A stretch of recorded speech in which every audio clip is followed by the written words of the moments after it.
Alright, welcome everyone to another Dungeon Crawl Stone Soup discussion. Today, I'm going to be talking about beating the game. And by that, I mean, I want to discuss, I suppose, how to maximize your chances of winning the game, and I guess the best way to learn while winning your game. So, let's start with the first step, I suppose. We have step one, pick a strong race. And I've listed on the left 3 races that I suggest to be really good: Minotaur, Gargoyle, and Demon Spawn. They're all strong for different reasons, and I'll go over that quickly. But first, you'll see on the right that I've proven this a little bit by playing a Minotaur, create a Minotaur, so every single Minotaur with a different background, pretty much back to back, over 2 months. That's my record there. I've also got a whole bunch of other Minotaurs, but that's beside the point. So the reason why I want you guys to pick a strong race is just to maximize your chances of winning. A Minotaur is something that is just a simple, straightforward, in-your-face kind of style. You play him as a melee and you break phases. It's very straightforward, and you don't have to think about all the weaknesses and, you don't have to think about all the skilling decisions that you have to make as a Minotaur. The same goes kind of with Demon Spawn and Gargoyle. You kind of generally know what you want to do. You want to play melee, heavy armor, either a 2-handed weapon or a 1-handed weapon as shield, and that's about it. Maybe invocations, maybe evocations, but not a lot, right? Gargoyle is quite strong. It's the new hip kit on the block. Basically, every new player wants to play that as well because it reduces all of the danger in the dungeon to basically just your health bar. Because you lose out, you don't have to fear poison, electricity, torment later on, petrification, and you also fly. So realistically, it cuts down on a lot of the problems of Gargoyle, problems of playing Crawl, I guess, which is quite a reasonable start for a new player. But honestly, I think that the low health is a little bit scary in the early game. So I think that if you want to be more consistent, I'd pick Minotaur. And the third one is Demon Spawn. If you really feel like you want to have fun but still win, Demon Spawn is probably the one that is my top pick. The reason why I say that is because they have different mutations every game, and it's kind of interesting to see how your character develops. But I will put a caveat here. If you are going to play Demon Spawn, do not mix your builds. Do not try to fix your build around your mutation. There's no point. Just play heavy melee. It's fine. Doesn't matter what mutations you get at all, believe me. It really doesn't make a difference. Even if you get Guardian Shield or Stealth plus plus, or what have you, it doesn't matter. Just play your melee, just play as if you don't have any mutations, and watch the mutations grow for fun. Don't watch them grow to determine how you play. Okay? So that's the 3 main races I want you to pick, and the 3 classes I want you to pick would be Gargoyle, Fighter, Gladiator, I guess Monk a little bit maybe, and Berserker, because those are all the really strong melee starts. So pick one of these, pick one of these races, pick one of the backgrounds. Okay, next step, pick one of these guys. So the red guy, Severed Head Altar, is Trog. He's the god of berserking. He is basically the bread and butter of every Crawl player. Trog is the god of winning the game, essentially. If you want to win a game, you basically always pick Trog, because he's that strong. Berserk is insane, Trog's hand is insane, summoning his Berserk allies is insane, and he gives weapons that that have anti-magic, which is one of the rarest and most powerful brands in the game. So, Trog is a really great god. In general, if you want to win, you pick Trog. Okay? And the best part about it is you can pick Trog from the start, with the Berserker start. Now, moving on, you have Okawaru. Okawaru is inferior to Trog, I admit. But he does provide some really interesting, some really powerful abilities, I suppose. Heroism increases all your abilities by 5, which is really significant in the mid-game. And he also gives you the ability to double your attack speed for a short amount of time. In addition, he gifts you weapons and armor, which is pretty sick.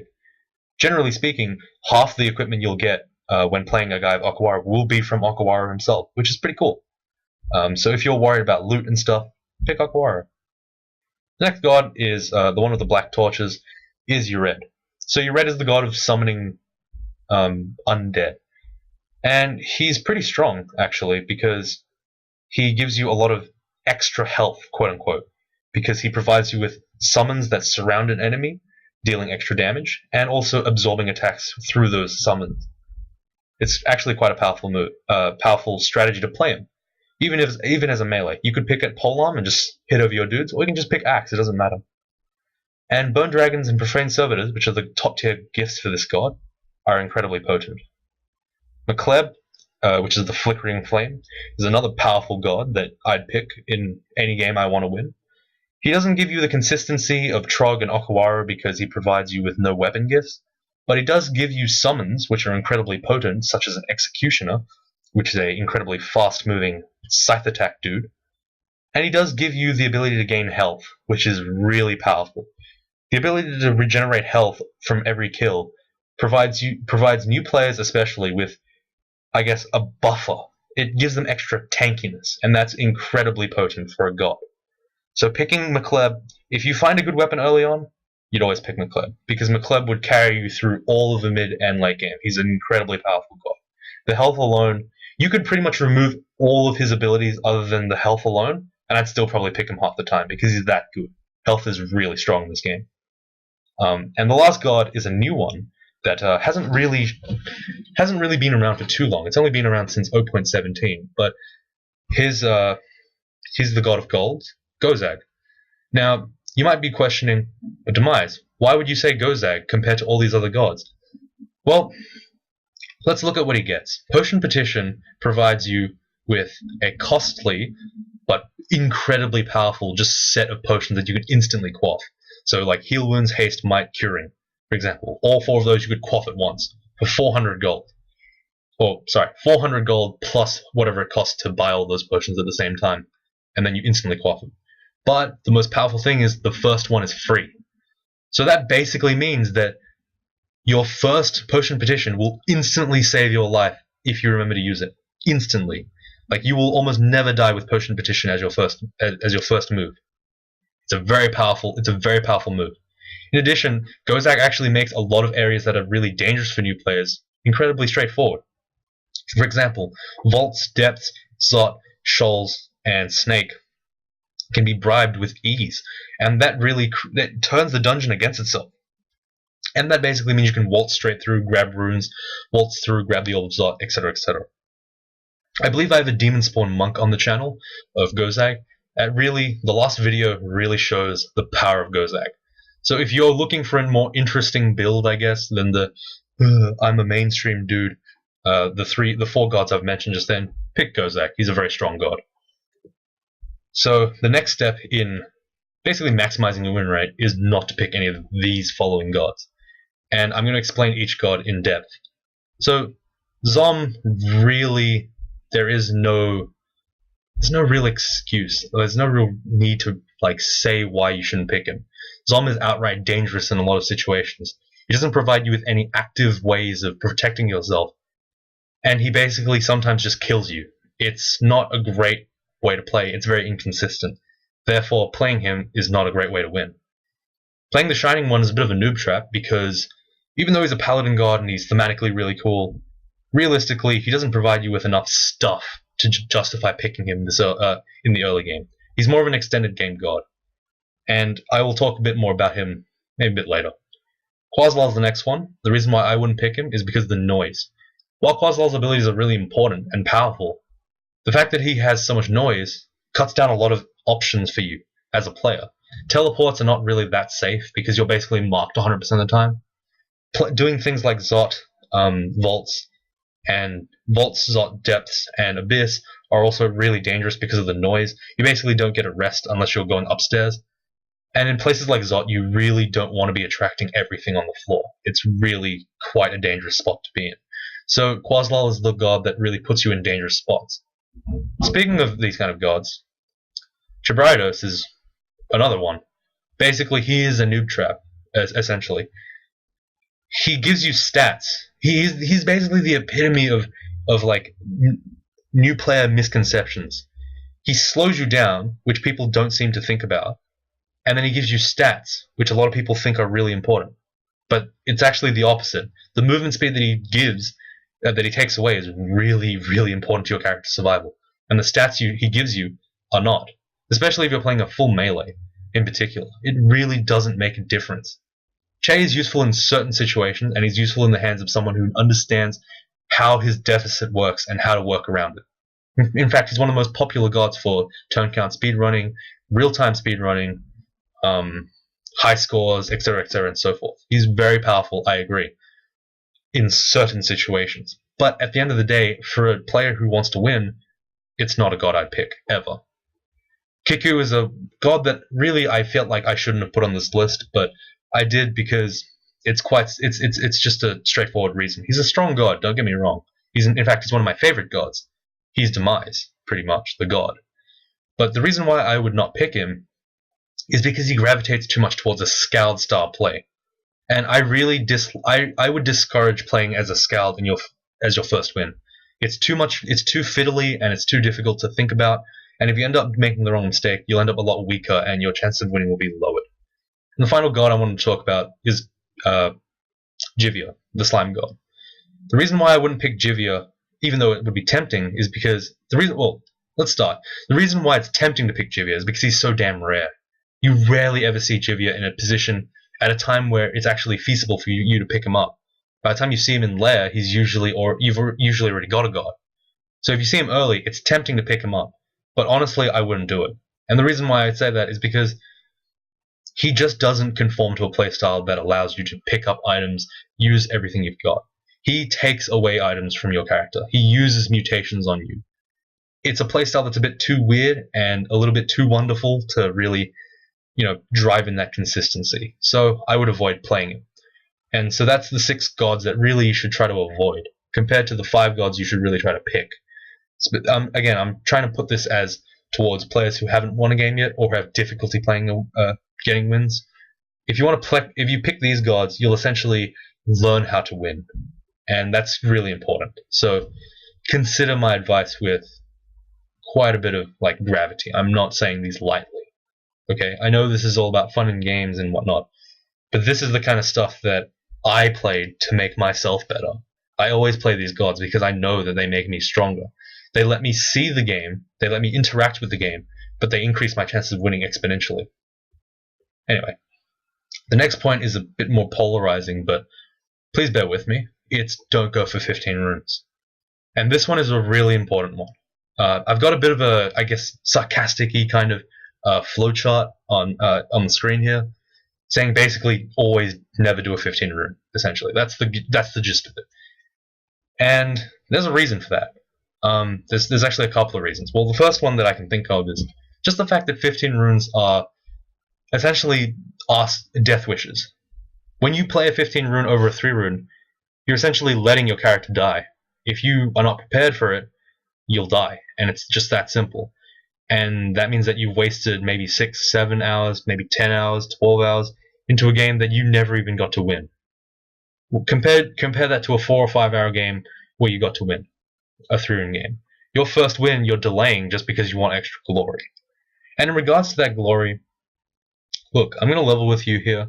I know I have personal bias against 15 runes, but in reality, 50% of the players that play this game already have a 15 rune. You don't become special by playing 15 runes, okay? I know it sounds harsh, but it's true. 15 runes don't increase your glory. I know it's a personal achievement, that's why I recommend that every player has at least one, but I don't recommend it going for your first rune. It really does not help you at all if you do get a 15 rune.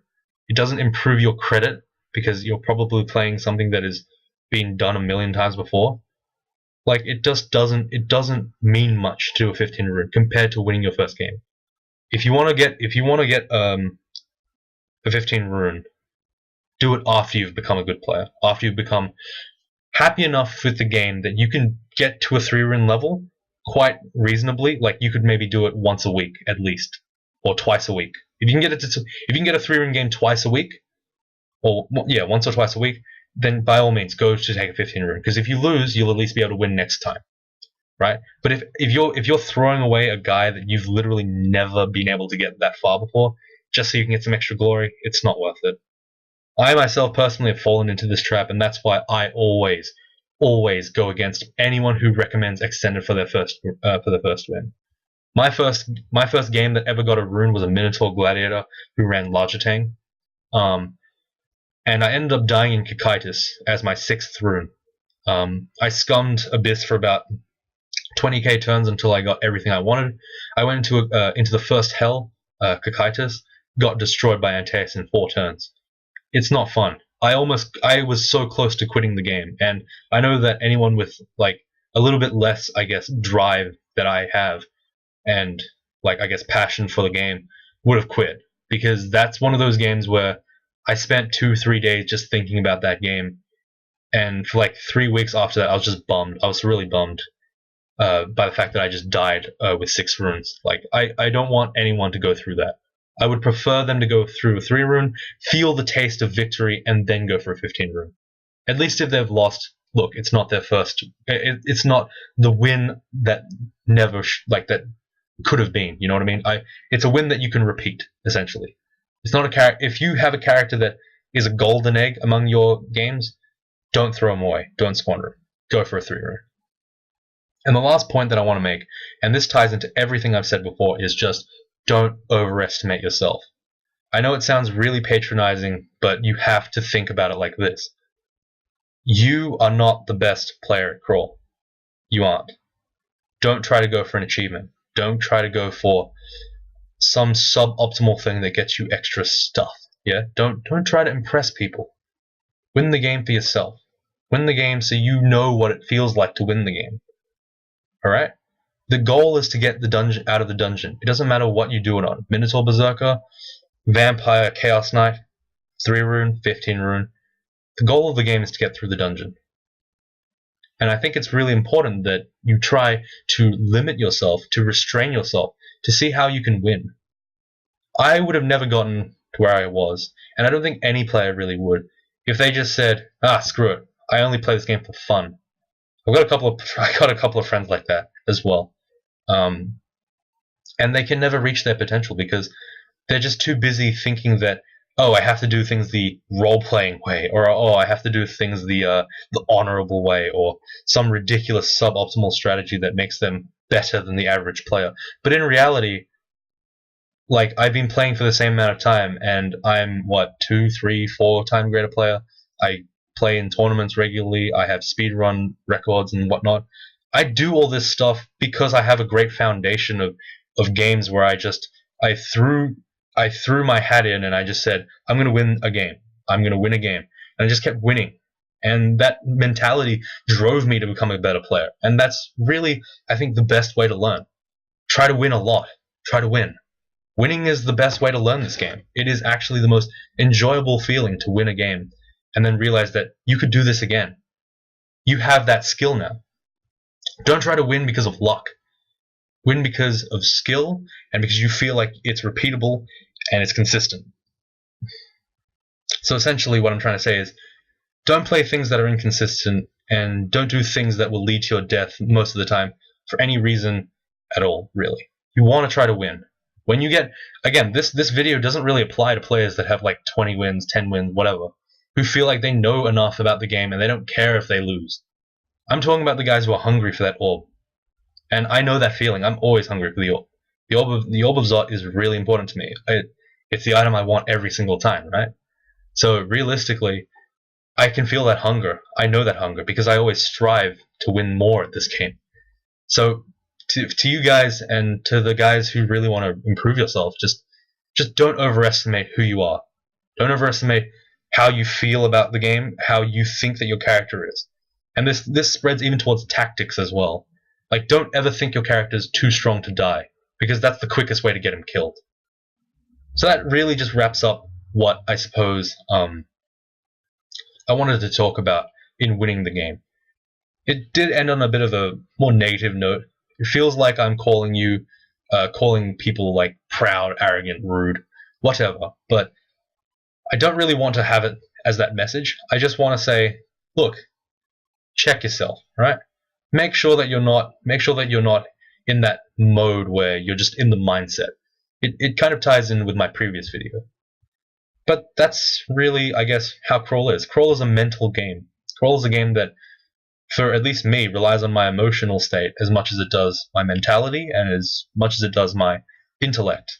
You don't have to be smart to beat this game. You just have to think and you have to feel. And you have to be in control, essentially. The more in control of yourself you are, the more power and perseverance you have, the more likely you are to improve this game.